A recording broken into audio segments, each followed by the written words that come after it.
Pourquoi les riches veulent devenir encore plus riches? C'est à cette question que je vais tenter de répondre dans cette vidéo.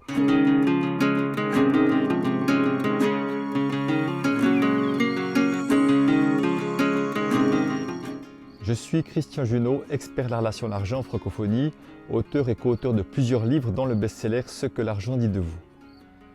Alors je trouve que cette question, elle est intéressante et elle mérite d'être en tout cas réfléchie à une époque où nous sommes en 2021, nous vivons une crise financière, surtout économique, politique, sanitaire un peu aussi. Et au fond, on voit que certains s'enrichissent énormément durant cette période-là, alors que beaucoup d'autres s'appauvrissent. Et c'est qu'une augmentation de cette tendance qui existe depuis un certain nombre d'années. Alors la question, effectivement, c'est pourquoi ceux qui ont déjà énormément d'argent cherchent à en avoir toujours et encore plus. Alors déjà, ce que j'aimerais dire peut-être au départ, je n'ai rien contre la richesse en tant que telle, au fait de gagner beaucoup d'argent. Ça dépend toujours évidemment sur le comment est-ce qu'on gagne cet argent-là. Et c'est bien ça qui est important. Et on va voir après aussi sur la notion de richesse, c'est qu'est-ce qu'on fait de cette richesse-là, qui est bien plus important encore pour moi aussi que sur le fait d'avoir de l'argent. Alors sur le comment, c'est pour ça que c'est important de voir le comment, c'est-à-dire que je peux effectivement, supposons que quelqu'un écrive un livre qui permette des prises de conscience et une transformation de la société extraordinaire et qui vende ça en dizaines ou en centaines de millions d'exemplaires, eh ben, il va gagner à peu près autant d'argent que d'exemplaires vendus, peut-être même plus encore. Et il aura effectivement énormément d'argent, mais au fond cet argent aura été gagné en servant une cause noble. Si quelqu'un invente une machine qui permet de dépolluer les océans, par exemple, et qu'il en vend énormément, peut-être bien effectivement qu'il pourrait gagner énormément d'argent à travers un projet qui contribue à du mieux-être global. Donc, au fond, sur le comment, c'est important. On peut voir qu'on peut gagner beaucoup d'argent avec quelque chose qui contribue, comme on peut gagner beaucoup d'argent en créant des armes, par exemple, qui vont détruire, en créant des médicaments et autres qui ne guérissent pas ou qui ont des effets toxiques mais qui rapportent beaucoup d'argent. On a quelques exemples tristement célèbres. Je n'ai parlé dans une autre vidéo dont je vous mettrai le lien ci-dessous d'un exemple, entre autres du Vioxx à l'époque. Donc on peut gagner beaucoup d'argent, mais la manière est plus importante au fond que l'argent qu'on gagne. Et bien évidemment, ensuite, il y a qu'est-ce qu'on fait avec cet argent-là. Si au fond j'accumule de l'argent, je suis toujours plus à le garder, à vouloir encore plus et à le garder pour moi, c'est interpellant. Ça pose question. On se dit au fond, quand il y a tellement d'argent, tellement plus d'argent que je peux de toute façon en dépenser pour moi et pour mon bien-être et pour le confort de ma famille et je ne sais quoi, qu'est-ce qui fait qu'on s'accroche encore à son argent? Et j'aimerais juste relever cette image que j'ai vue sur un réseau social que je trouvais finalement tellement parlante et en même temps amusante que vous voyez là devant vous. Et c'était la phrase « Si un singe amassait plus de bananes qu'il ne pouvait en manger, alors que la plupart des autres singes mouraient de faim, les scientifiques étudieraient ce singe pour comprendre ce qu'il ne va pas avec lui. » Quand les humains font la même chose, nous les mettons en couverture de Forbes, qui est un grand magazine américain, avec une photo effectivement de Jeff Bezos, du groupe Amazon, qui est à ma connaissance, je crois, l'homme le plus riche au monde actuellement. Et je trouvais très intéressant de voir juste cette comparaison, dans le sens que certains glorifient certaines formes de richesse, et pourtant, on sait très bien qu'à travers Amazon, en tout cas, il y a eu beaucoup de choses qui ont été montrées, que les conditions de travail étaient déplorables. Donc c'est au service de comment est-ce qu'on gagne cet argent, encore une fois. Est-ce que ça génère du bien-être global ou c'est juste ou les actionnaires plus quelques propriétaires qui s'en mettent plein les poches. Donc on voit bien qu'il y a quelque chose qui ne joue pas. Donc au fond, après la question, c'est d'aller un peu plus loin et de dire qu'est-ce qui fait que même quand on a énormément d'argent, on en veut toujours plus. Et là, on entre sur ce qui est mon expertise, le domaine de la relation à l'argent. J'aimerais être très clair, ces milliardaires, je ne les ai malheureusement pas qui viennent en atelier ou en coaching avec moi. Je pense que ça serait bien, ça serait certainement nécessaire qu'ils viennent un peu revisiter leur relation à l'argent, mais ça c'est une autre question. Donc, ce que je vais vous amener, Ce sont des suppositions, ce sont des intuitions, je dirais des intuitions surtout, à travers un certain nombre d'exemples, parce que j'étais quand même conseiller en placement financier. Alors j'avais affaire à des personnes qui ont été millionnaires, voire multimillionnaires pour certaines, pas milliardaires certes, mais c'était quand même déjà beaucoup d'argent par rapport à la moyenne. Et puis depuis maintenant les plus de 10 ans que j'anime sur ce thème-là, et mes liens réguliers avec Peter Koenig qui a fait des années de recherche, me permet quand même d'avoir une certaine sensibilité sur les comportements, sur la relation à l'argent. Alors ce qu'on voit effectivement, c'est que derrière l'argent, parce qu'au fond, peut-être si on se pose la question, quelle est l'utilité d'accumuler de l'argent? Si imaginons que ce serait de l'argent papier, hein, des dollars, j'ai des milliards, des centaines de millions, des millions, des centaines de millions, voire milliards, ce serait des sommes énormes de papier, des amas de papier qui pourraient remplir peut-être des maisons, des hangars, je ne sais quoi, mais des amas de papier n'ont aucun intérêt. Autrement, l'argent, ce sont des chiffres sur ordinateur. Les chiffres sur ordinateur n'ont guère d'intérêt non plus. C'est quelque chose, au fond, qui ne veut plus rien dire du tout. Alors, ça peut étonner, vu comme ça, il n'y a aucune raison de vouloir accumuler plus d'argent. Mais au fond, la question, c'est de voir que qu'est-ce que représente l'argent pour ces personnes-là? C'est ça la vraie question si on veut comprendre leur comportement. Qu'est-ce que l'argent représente pour eux? Donc, autrement dit, pour reprendre les travaux de recherche de Peter Koenig, il disait l'argent étant un médium neutre ou un écran de projection, qu'est-ce que ces personnes projettent sur l'argent? Et selon moi, je pense qu'il y a 3 projections possibles que je mettrai en priorité. Une, c'est ma valeur. Je vaux ce que je gagne ou ce que je possède. Vous voyez, la projection sur l'argent, c'est ma valeur. Une deuxième projection possible, c'est ma sécurité. Je me sens sécure seulement si j'ai de l'argent. Plus j'ai d'argent, plus je me sens sécure. Je reviendrai après sur les explications. Et la troisième possibilité, c'est une notion de pouvoir. Plus j'ai d'argent, plus j'ai de pouvoir sur les autres. Et le sur est important, sur les autres. Alors, qu'on soit milliardaire, qu'on ait relativement peu d'argent, c'est le même principe, c'est le même piège avec les projections. Je vais les reprendre toutes les 3 en commençant par la première, la notion de valeur. Si je projette ma valeur sur ce que je gagne ou sur ma fortune, c'est que inévitablement, vous avez bien entendu, inévitablement, je n'arrive pas à me voir, moi, comme quelqu'un de valeur. Je n'arrive pas à voir la valeur que j'ai. Donc, ce qu'il me manque, le regard de manque que j'ai vis-à-vis de moi-même, j'essaie de le compenser par quelque chose d'extérieur.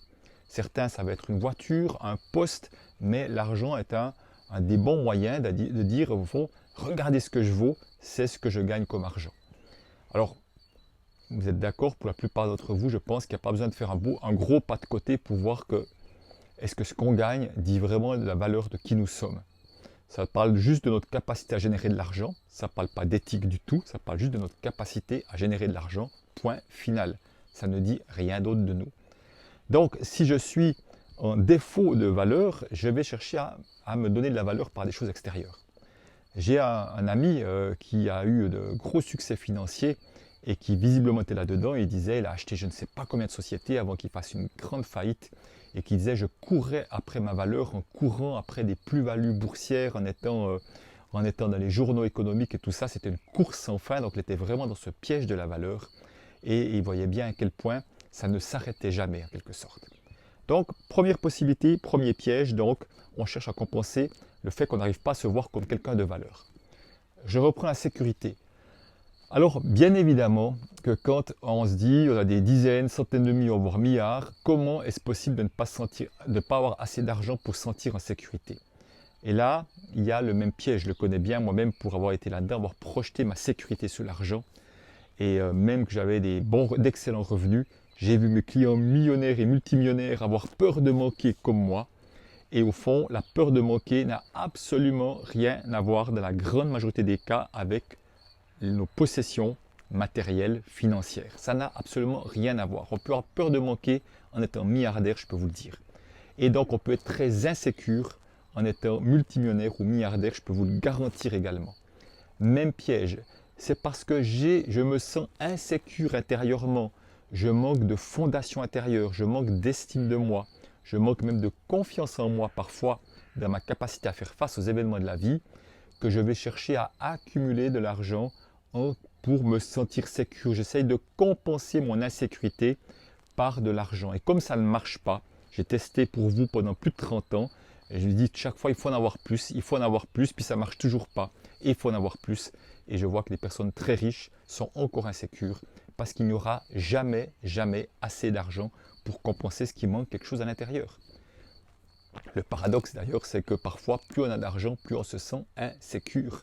Parce qu'on a peur qu'on veut nous voler notre argent, donc on va encore plus le retenir, on va le cadenasser, on va faire toutes sortes de choses. Donc je pense que certaines de ces personnes-là se sentent très insécures. Et ma perception, mon intuition plutôt, pour un certain nombre de ces personnes-là, il y a une chose qu'elles ne supportent pas, c'est que leur argent ne leur permet pas d'acheter l'immortalité. Et je mettrai ma main au feu qu'un certain nombre de ces personnes sont mortes de peur à l'idée de mourir. Et on voudrait faire du transhumanisme, on voudrait trouver des choses de rendre l'homme immortel. Ils vont investir de l'argent là-dedans, juste parce qu'ils n'arrivent pas à voir qu'ils sont des humains comme n'importe qui d'autre et qu'ils vont mourir comme n'importe qui d'autre. Et ça, c'est insupportable, parce que là, ils sont à égalité avec nous, avec vous et moi. Donc ça, c'est la deuxième hypothèse. La troisième hypothèse, argent égale pouvoir. Alors, pouvoir, parfois certains disent oui, le pouvoir, on peut faire des choses, mais là, je vois plutôt du pouvoir sur les autres.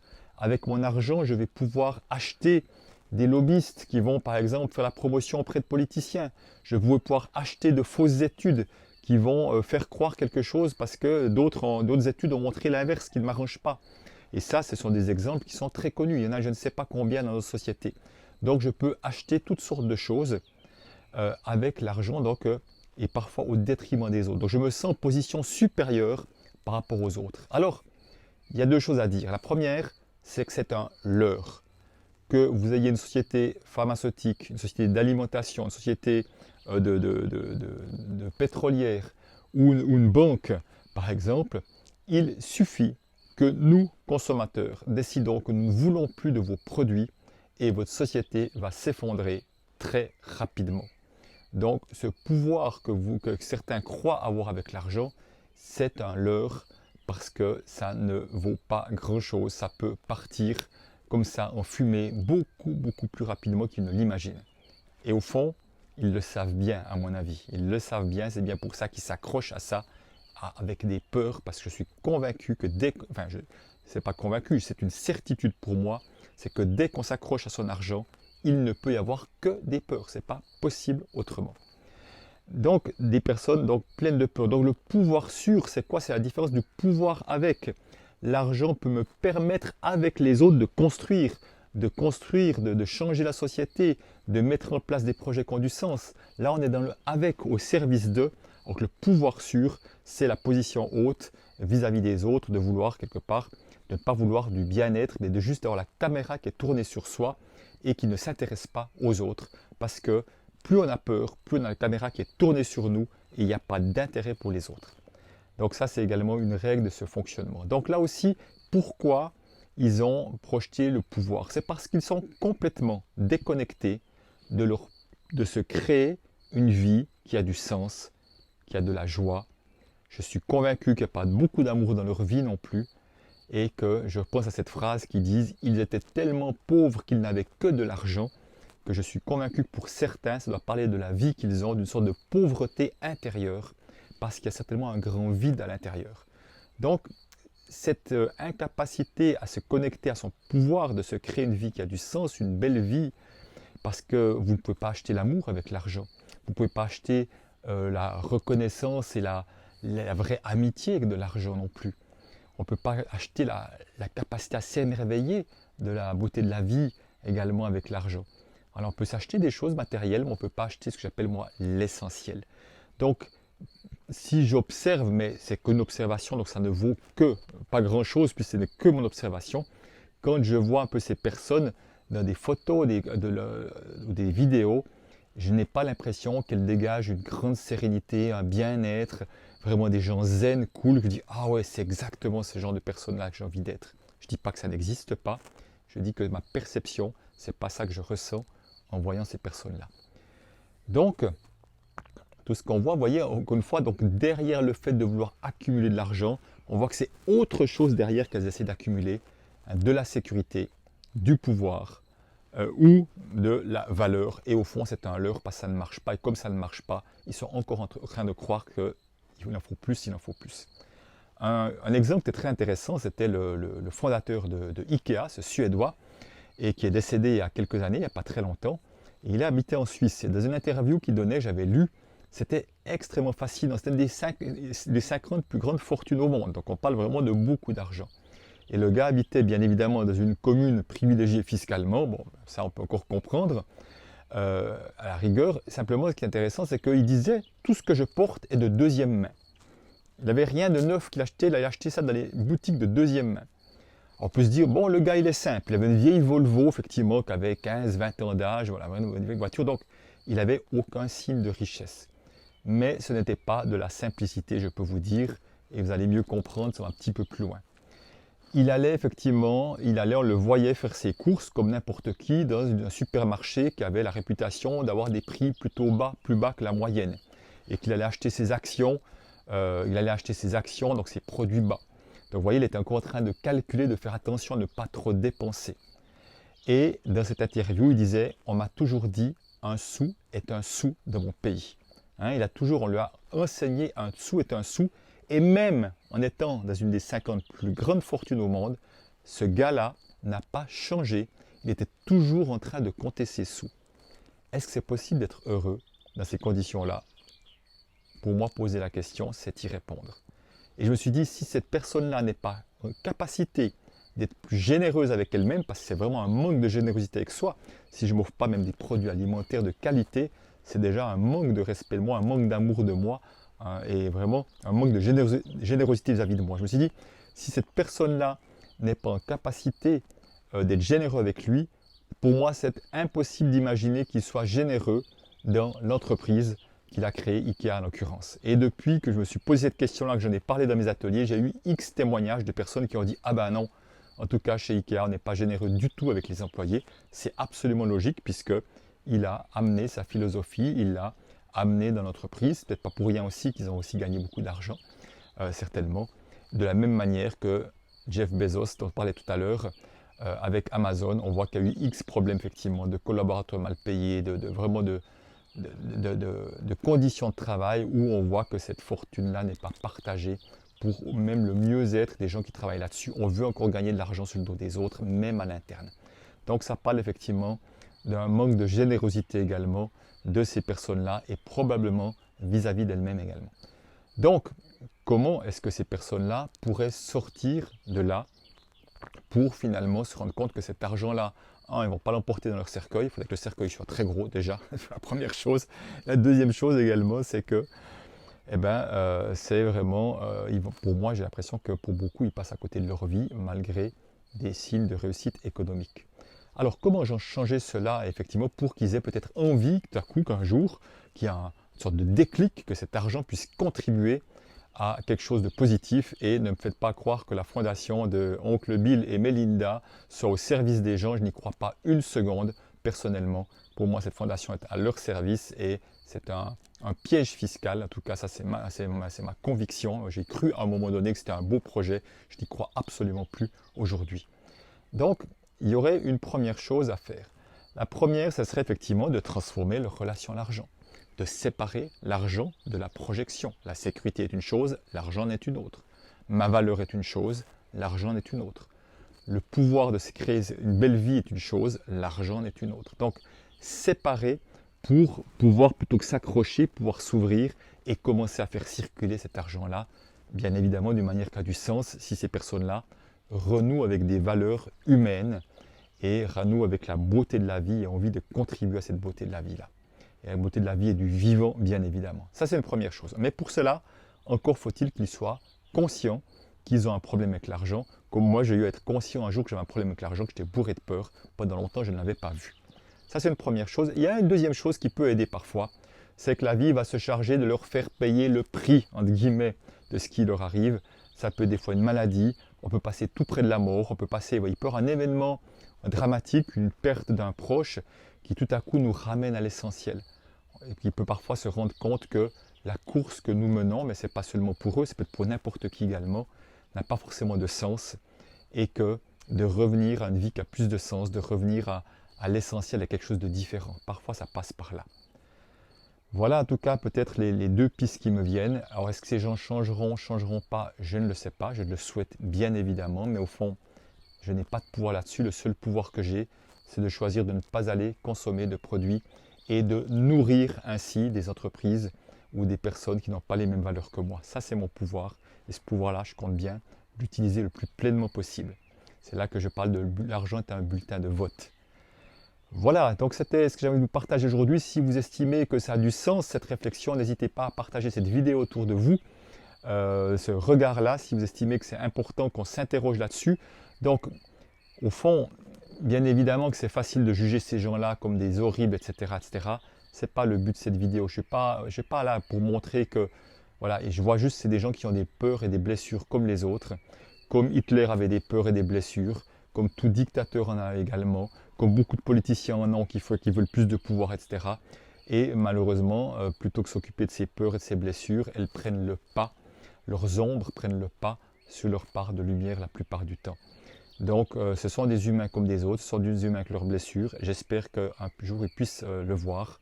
Et en tout cas, je dirais leur taper sur le dos, les juger ne va pas nous aider, nous, à aller mieux.